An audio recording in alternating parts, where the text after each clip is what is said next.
Moscow, Russian President Vladimir Putin said on Wednesday a complete victory had been achieved over Islamic State militants on both banks of the Euphrates River in Syria. In comments released by the Kremlin, Putin said the military operation in the area was now finished, and that the focus would switch to a political process that would eventually involve presidential and parliamentary elections. Putin did not specify whether he was referring to the end of military operations in the whole of Syria, or just the areas around the Euphrates Valley.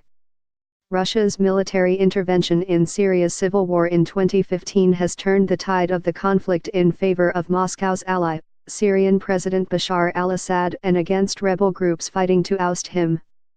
Western governments and rights groups have alleged Russian airstrikes killed civilians, an allegation Moscow has denied.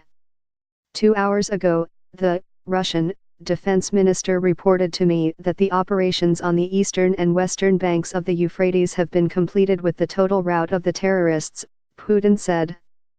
Naturally, there could still be some pockets of resistance, but overall the military work at this stage and on this territory is completed with, I repeat, the total rout of the terrorists, he said.